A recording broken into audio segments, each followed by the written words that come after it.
6,600 years. Say it again, slowly. 6,600 years. That is how long the aquaculture system at Budj Bim has been in continuous operation. Not intermittent use, not seasonal visits. Continuous, engineered, maintained operation. Channels cut through volcanic basalt, weirs built and rebuilt and adjusted and refined, eel traps woven and set and checked and replaced, stone houses constructed on foundations that have survived 66 centuries of rain and wind and fire and flood. The Great Pyramid of Giza is about 4,500 years old. Stonehenge, in its current form, roughly the same. The oldest known cities in Mesopotamia, Uruk, Eridu, date to around 5,000 years before the Common Era. The aquaculture system at Budj Bim predates all of them. Every single one. And nobody taught you about it in school. This is the story of a man I will call Yeren. It is the story of the Gunditjmara people. It is the story of a volcanic landscape in what is now southwestern Victoria, Australia, and the extraordinary thing that happened when a community of indigenous Australians looked at a field of black basalt rock left behind by an ancient eruption and decided, not over years, not over decades, but over millennia, to turn it into the most sophisticated water management system the Southern Hemisphere has ever produced. But it is also a story about blindness, about what happens when one civilization encounters another and cannot see what is standing right in front of it, about how the longest-running engineering project in human history was dismissed as wilderness by people who had been building things for a fraction of the time. Let me take you there. The volcano that made everything possible erupted roughly 30,000 years ago. Budj Bim, the name means high head in Gunditjmara language, is a dormant shield volcano in the western district of Victoria, about 270 kilometers west of Melbourne. When it erupted, it sent lava flows across the surrounding landscape, creating a vast field of dark basalt rock that blocked natural drainage patterns and formed a complex system of wetlands, lakes, and seasonal marshes. The eruption was catastrophic, but the landscape it left behind was something else entirely. An opportunity. The Gunditjmara, the Aboriginal people whose country this is, have oral traditions that describe the eruption itself. Their creation narratives speak of a great being who moved through the landscape and shaped it with fire. Modern geologists have confirmed that the oral accounts align with the volcanic event. 30,000 years of memory, encoded in story, passed from mouth to ear across more generations than most civilizations have existed. Now here is the part that changes everything. In 2003, a bushfire swept through the Budj Bim landscape and burned away dense vegetation that had obscured the ground for decades. When the smoke cleared, archaeologists and Gunditjmara elders looked at what the fire had revealed and realized the scale of what was hidden beneath the scrub was far greater than anyone had previously understood. The channels were everywhere, cut into basalt, lined with stone, connecting natural waterways to artificial ponds and holding areas. They were not random, they were not accidental, they were engineered, designed to direct the flow of water, and with it, the movement of short-finned eels, kuyang in Gunditjmara language, through a network of traps where they could be harvested, smoked, stored, and traded. Heather Bilth, an archaeologist who conducted extensive research at the site in the early 2000s, documented over 40 kilometers of modified channels in the Budj Bim lava flow area. Radiocarbon dating of charcoal and sediment layers associated with the channel construction return dates of approximately 6,600 years before present, making it at the time the oldest known aquaculture system on Earth. Subsequent research by Gunditjmara community researchers working with institutions including the University of Melbourne and Monash University has continued to refine and expand understanding of the system's age, complexity, and scale. UNESCO inscribed the Budj Bim cultural landscape as a World Heritage Site in 2019, recognizing it specifically for its cultural, not natural, significance.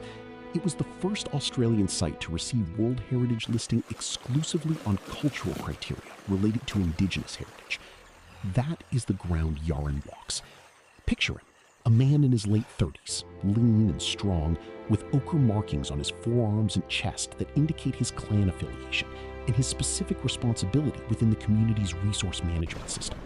His hair is dark and bound with woven cord. His hands are scarred from years of working with basalt, lifting, placing, adjusting the stones that line the channels and form the weirs. He is standing knee-deep in cool water in a channel about 1 meter wide and half a meter deep, cut through black volcanic rock. The water moves slowly but steadily. It is early autumn, March or April in the southern hemisphere, and the eels are running. This is the season the entire system was designed for. The short-finned eels breed in the Coral Sea, thousands of kilometers to the northeast, and their juvenile offspring, called elvers, migrate south and west along the Australian coast, entering rivers and wetlands to mature. The adults grow in freshwater for years, sometimes decades, before making the reverse journey to breed and die.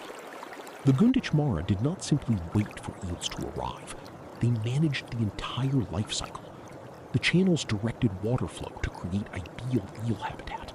The weirs controlled water levels, allowing managers like Yaren to raise or lower water in specific areas to attract or concentrate eels. The traps, woven baskets set into gaps in the weirs, captured eels of specific sizes because the basket mesh was calibrated to let juveniles pass through while retaining adults of harvestable size. This is not gathering. This is not hunting. This is farming. Aquaculture. Selective harvesting with built-in sustainability. You take the adults, you let the juveniles grow. You manage the water to ensure the habitat persists. The system regulated itself across seasons and across years, as long as the infrastructure was maintained. And maintaining it was Yaren's inheritance. His father maintained the same stretch of channel. His father's father before that. The knowledge of how to read the water, how to tell from the color and speed and sound of the flow whether the eels were moving, whether a weir needed a stone added or removed, whether a section of channel was silting up and needed clearing. This knowledge was not written in any document. It was carried in the body, in the hands, in the practice of walking the channels every morning and every evening during the season, checking every weir, adjusting every trap, reading the landscape the way a sailor reads the sea. Yaren did not think of himself as an engineer. That is our word, not his. He thought of himself as a keeper, a caretaker of a system that was older than anyone could count, a system that belonged to the land and the eels and the water as much as it belonged to his people. His role was not to invent. His role was to maintain, to pass along, to ensure that what had been built over thousands of years continued to function for thousands more. And function it did. The eel harvest at Budj Bim was not a subsistence-level operation. The volume of eels the system could produce was enormous, far more than the local Gunditjmara population needed for immediate consumption. The surplus was smoked and dried in stone smoking houses, the remains of which have been archaeologically documented at multiple sites within the Budj Bim landscape, and then traded. This is where the story becomes something the colonial imagination found impossible to process. The Gunditjmara traded smoked eel across vast distances. Archaeological and ethno-historical evidence indicates trade networks extending hundreds of kilometers, connecting the Budj Bim aquaculture communities with other Aboriginal groups across southeastern Australia. The eel was a trade commodity. It was portable, high in calories and fat, durable when properly smoked, and highly valued by communities that did not have access to the same resource. And the Gunditjmara lived in permanent stone houses. This fact alone demolishes one of the most persistent and destructive myths in Australian colonial history. The idea that Aboriginal Australians were exclusively nomadic, that they built no permanent structures, that they had no fixed settlements, and that the land was therefore terra nullius, empty land belonging to nobody, available for the taking. The stone house remains at Budj Bim are circular or semicircular, built from basalt blocks with evidence of internal hearths and smoke holes. Some show signs of modification and expansion over time. They are clustered in village-like arrangements near the channel systems and eel traps. They are, by any reasonable definition, permanent dwellings in a permanent settlement. European observers in the 19th century saw them. Some even described them. But the descriptions were buried, ignored, or explained away because they did not fit the narrative.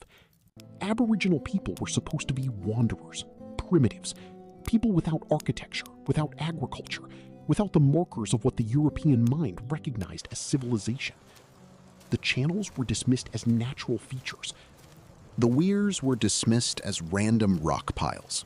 The stone houses were dismissed as temporary shelters. An engineering tradition that had been operating for over 6 millennia was rendered invisible by the assumptions of people who had been on the continent for less than a century. Yeren did not know any of this was coming. Not yet. Let me describe his day. He wakes before dawn in a stone house with a low doorway that faces away from the prevailing wind. The walls are basalt, roughly coursed, about waist height, with a superstructure of timber and bark that keeps out the rain. The interior is warm from the hearth that burned through the night. His wife and 2 children sleep on possum skin cloaks piled on a raised platform of packed earth. The cloaks are important. The Western District of Victoria is not tropical Australia. Winters are cold and wet.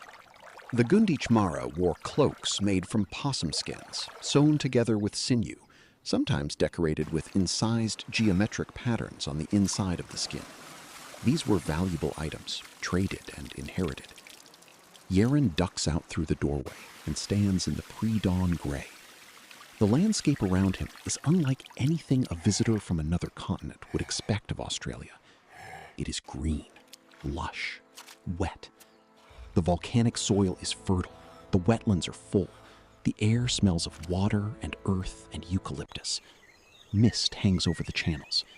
He can hear the water moving. He walks his section. This morning, the water level in the main channel is slightly higher than yesterday.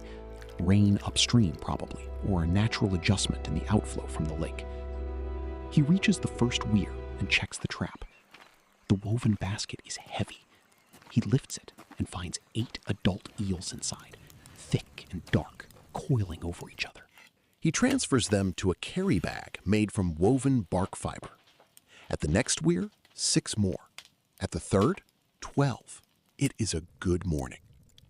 By the time the sun clears the ridge of Budj Bim itself, the volcano's low, weathered cone is visible from most of the channel system. Yeren has checked his full section. He carries the morning's harvest back to the smoking area, where his mother's sister is already tending the fire in a low stone smoking house.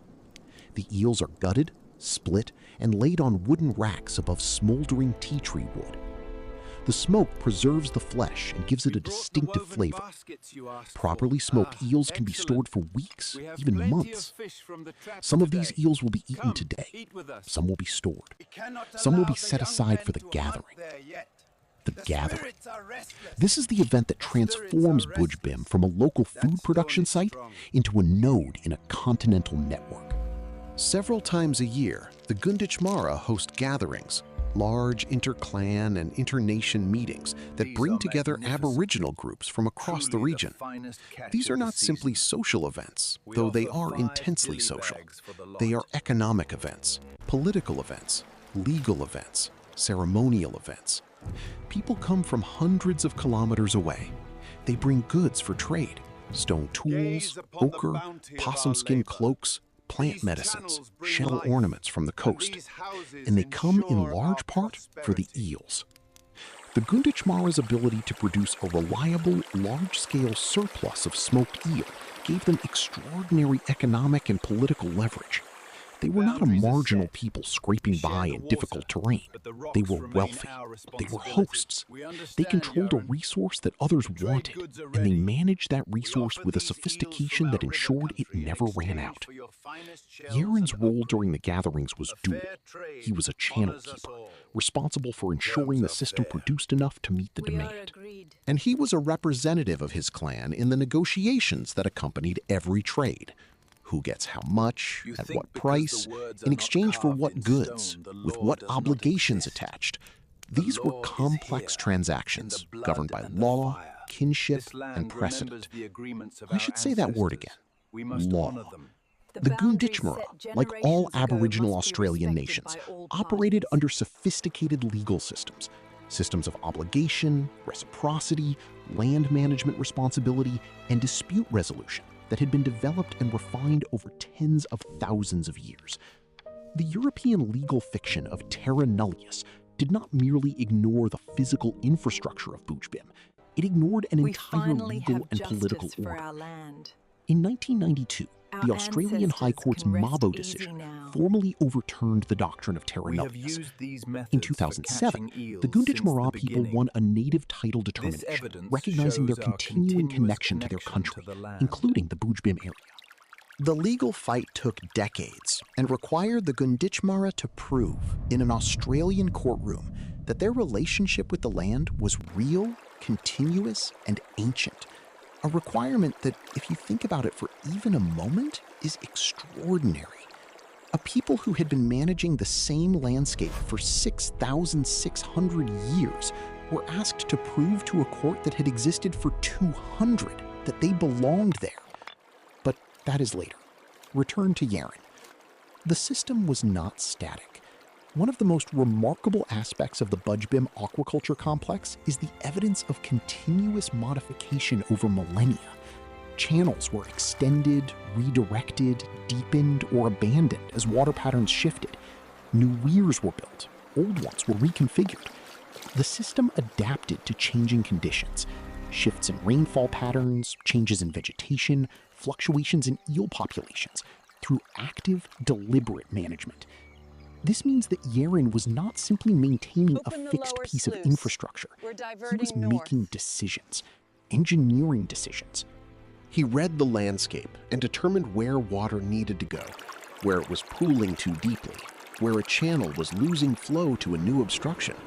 He communicated with other channel keepers upstream and downstream. They coordinated. Think about what that requires. A shared understanding of hydraulic principles, how water moves across a landscape, how gradient affects flow, how channel width and depth interact to determine velocity and volume. A shared vocabulary for describing these principles. A system for coordinating work across multiple clan groups because the channel network crossed clan boundaries. A method for resolving disputes when one group's modifications affected another group's water supply.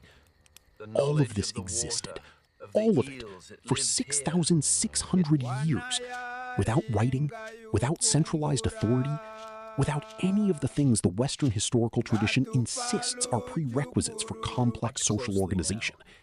The knowledge was held in people, in their bodies, their language, their ceremonies, their kinship networks. And it was transmitted across generations through direct instruction, observation, practice, and story. The same methods by which the Gunditjmara had maintained the memory of the volcanic eruption that created the landscape in the first place. Here is a moment I want you to hold. Yeren is teaching his son. The boy is perhaps 10 years old enough to be useful, young enough to be impressed. They are standing in a section of channel where Yeren has noticed the flow weakening over the past several days. He suspects a partial blockage upstream, a stone shifted by recent high water perhaps, or a buildup of sediment behind a weir. They walk upstream together, Yeren pointing out the signs, the slight change in water color where sediment is settling instead of flowing. The quiet spot where you should be hearing a ripple over the weir crest, but hear nothing. The particular way vegetation grows thicker in slow water than in moving water. They find the problem. A basalt slab, about the size of a man's torso, has shifted in the wall of a weir, creating a gap through which water is bleeding sideways into a depression instead of continuing down the main channel. Yeren shows his son how to reposition the stone, not just shoving it back, but selecting the right angle so the water pressure holds it in place instead of pushing it loose again. The boy watches. Yeren makes him do it himself. The boy struggles. The stone is heavy and the water is cold, but gets it into position. The flow resumes. Downstream, within minutes, the water level in Yaren's section begins to rise. The boy has just received a piece of engineering knowledge that is older than written language. This is how you maintain a system for 6,600 years. Not with blueprints, not with institutions, with hands and eyes, and a patient willingness to show the next person exactly what you showed the last one, every generation, without fail, for longer than most civilizations manage to exist. Now, let me tell you about the houses, because the houses matter. The stone house remains at Budj Bim were first formally recorded by archaeologists in the 1990s and 2000s, though Gunditjmara people had always known about them. The clusters are found near the channel systems and in elevated positions with good views of the surrounding wetland. The structures vary in size, but typical examples have circular footprints, roughly 3 to 4 meters in diameter, with basalt walls standing 30 to 60 centimeters high. Post holes and the distribution of charcoal suggest superstructures of wood and bark above the stone base. Research by archaeologists, including Ian McNiven and others associated with Monash University and the University of Melbourne, working in partnership with Gunditjmara Aboriginal Corporation, has documented over 150 stone structures in the broader Budj Bim landscape. The clustering patterns suggest planned villages, not random scatterings, but organized groupings with shared smoking houses, work areas, and access to the channel system. The existence of these permanent settlements was not a secret. Early European settlers in the region noted stone structures in their journals and correspondence, but the observations were not taken seriously by the broader colonial apparatus because they contradicted the operating assumption. Aboriginal people did not build. Aboriginal people did not settle. Therefore, what the settlers saw must be something else. Sheep pens, perhaps, or natural rock formations, or the remnants of some forgotten European activity. The capacity of the colonial mind to unsee what did not fit its model is one of the most consistent and devastating features of the Australian story. Yaren's house was real. His channels were real. His weirs, his traps, his smoking houses, his trade networks, all real, all functioning, all visible, and all invisible to the people who arrived with the assumption that the land was empty. Let me move forward in time. The first sustained European presence in the Western District of Victoria came in the 1840s and 1840s as pastoral settlers moved into the region seeking grazing land for sheep and cattle. The Gunditjmara resisted. This is documented.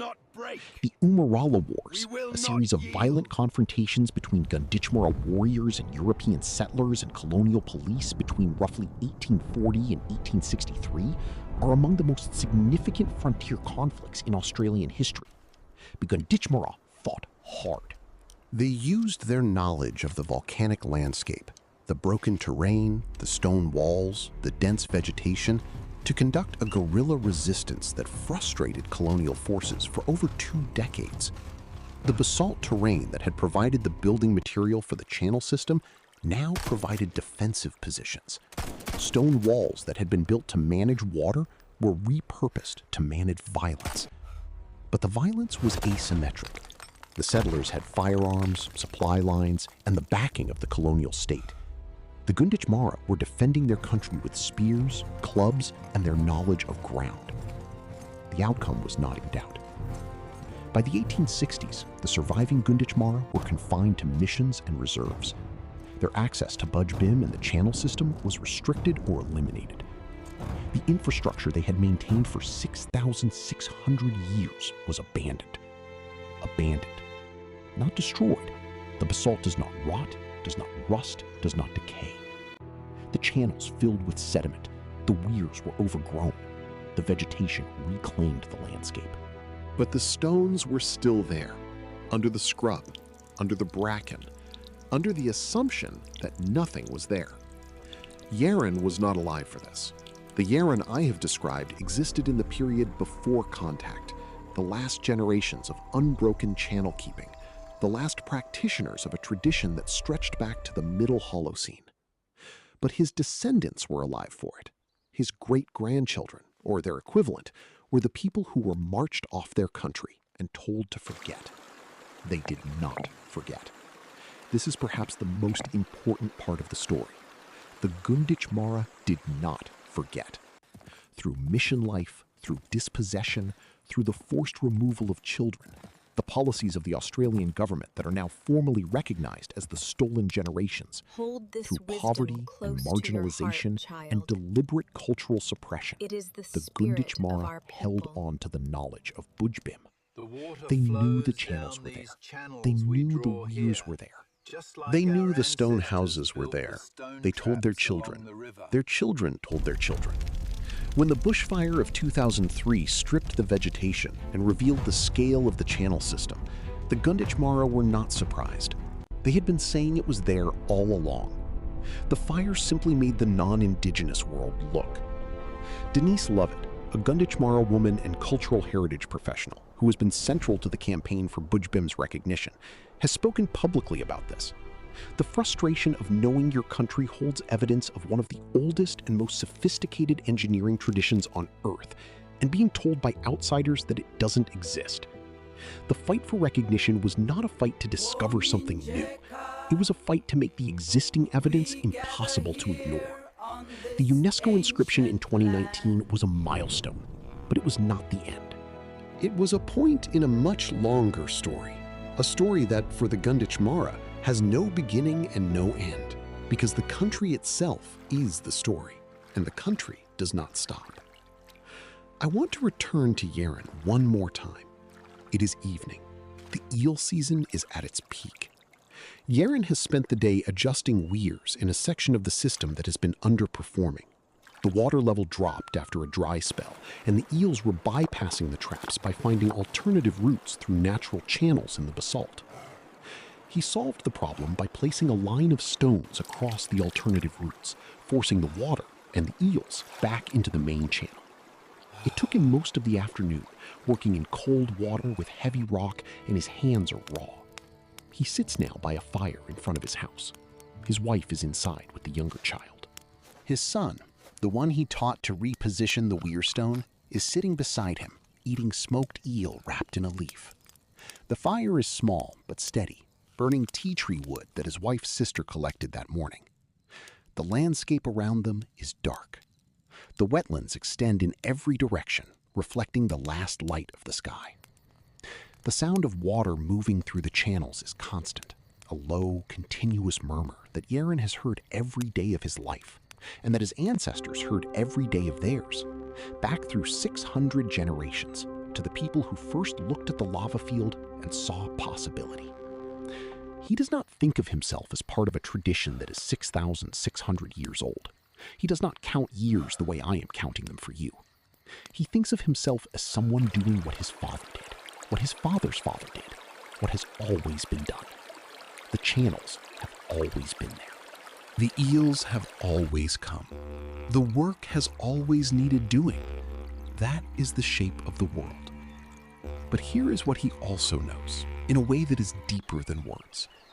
He knows that if he does not teach his son, if the knowledge stops with him, if the chain of hands and stones and water breaks, then the system fails. Not immediately. The channels will still hold water. The weirs will still slow the flow. But without the daily reading, the seasonal adjustments, the generational knowledge of how each section behaves in drought and flood, the system will degrade. Stones will shift and not be replaced. Channels will silt and not be cleared. The intricate balance between water and rock and eel and human will unwind.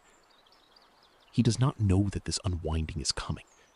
He does not know that in a number of generations he cannot count, people will arrive from across the sea who will look at the channels and see nothing. Who will look at the weirs and see rock piles? Who will look at his house and see rubble? Who will look at his son and see a primitive? He does not know. He sits by his fire, and his son eats smoked eel, and the water moves through the channels in the dark. Let me widen the lens. The Budj Bim system is not an isolated anomaly. It is the most dramatic and best documented example of a broader pattern that is only now being fully recognized. Aboriginal Australians were not passive inhabitants of an untouched wilderness. They were active managers of their environment on a continental scale.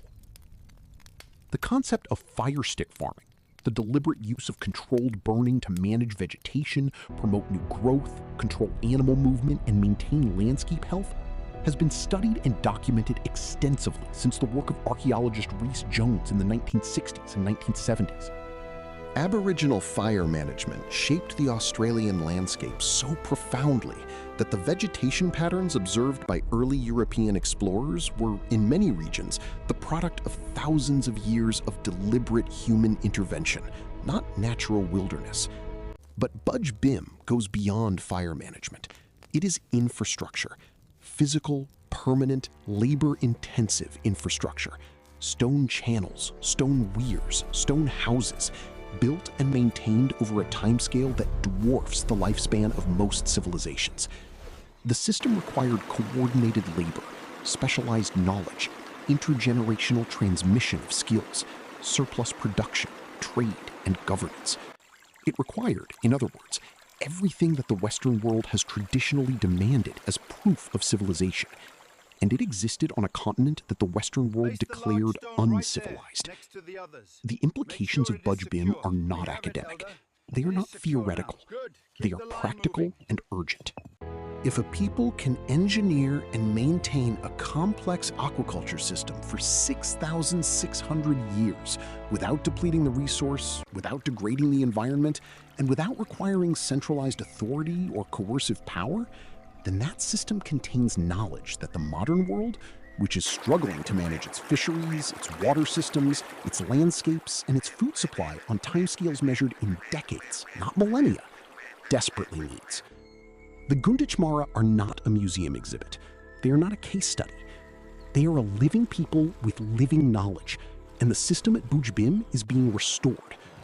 In partnership with Parks Victoria and with support from the Australian and Victorian governments, the Gunditjmara community is actively rehabilitating sections of the channel system, clearing vegetation, repositioning stones, and re-establishing the flow patterns that sustained the aquaculture operation for thousands of years. Eels are returning to channels that have been dry for a century and a half. Think about that. 150 years of colonial disruption. 6,600 years of continuous operation before that. And the system still works. The basalt still channels the water still brings the eels, the weirs still slow the flow. All it needed was someone to come back and tend it. Yeren would recognize what they are doing. The movements are the same, the stones are the same, the eels are the same.